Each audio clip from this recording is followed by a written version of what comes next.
হাতে হাত কাঁধে কাঁধ একটা সুখী পরিবারের গল্প।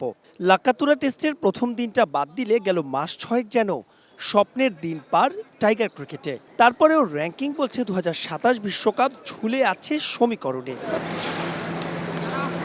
ওয়েস্ট ইন্ডিজ, পাকিস্তান আর নিউজিল্যান্ডের পর ওয়ানডে ফরম্যাটে টাইগারদের নেক্সট অ্যাসাইনমেন্ট তাসমান সাগর পারের আরেক দল অস্ট্রেলিয়া। রঙিন পোশাকের সিরিজের জন্য ইতোমধ্যে তারা ঘোষণা করেছে শক্তিশালী স্কোয়াড। প্রশ্ন তাই, বাংলাদেশের দলটা জানা যাবে কবে? আমাদের তো একটা সেট আপ দাঁড়িয়েই আছে।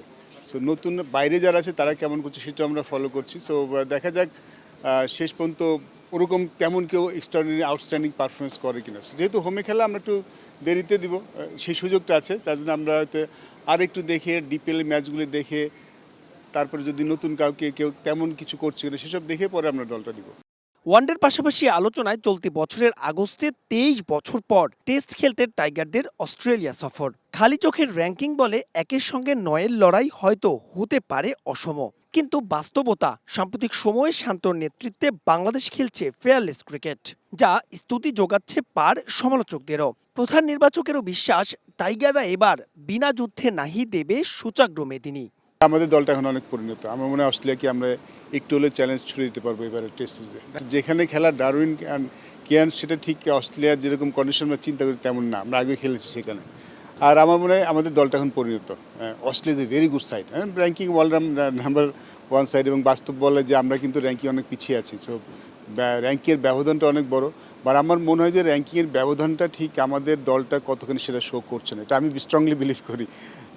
আমি আশাবাদী এবং আমি বিশ্বাস করি এবারে ট্যুরটা অন্য যে কোনো ট্যুরের ভালো হবে। বাংলাদেশের বিপক্ষে আসন্ন টেস্ট সিরিজের জন্য অস্ট্রেলিয়ার নির্বাচক প্যানেল ওয়ানডে সিরিজে বিশ্রাম দিয়েছে স্টার্ক, কামিন্স, হ্যাজেলউডদের। তবে অজি কন্ডিশনে নাহিদ, তাসকিন, শরীফুলদের নিয়েও রোমাঞ্চিত বাশার।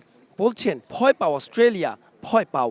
আগে যেমন আমরা খেলতে যেতাম, আমাদের পেস বোলিং কন্ডিশন দিতে কেউ চিন্তা করতো না, এখন না একটু চিন্তা করবে।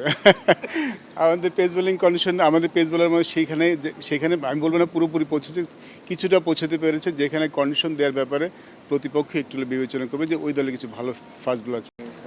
অস্ট্রেলিয়ার বিপক্ষে টেস্ট সিরিজের আগে জিম্বাবুয়ের বিপক্ষে দুটো টেস্ট ম্যাচ আছে বাংলাদেশের, কিন্তু আইসিসির টেস্ট সাইকেলের অংশ না হওয়ায় যেখানে বিশ্রাম মিলতে পারে একাধিক পেসারের। মাহবুব রিমন, স্টার প্লে, সিলেট।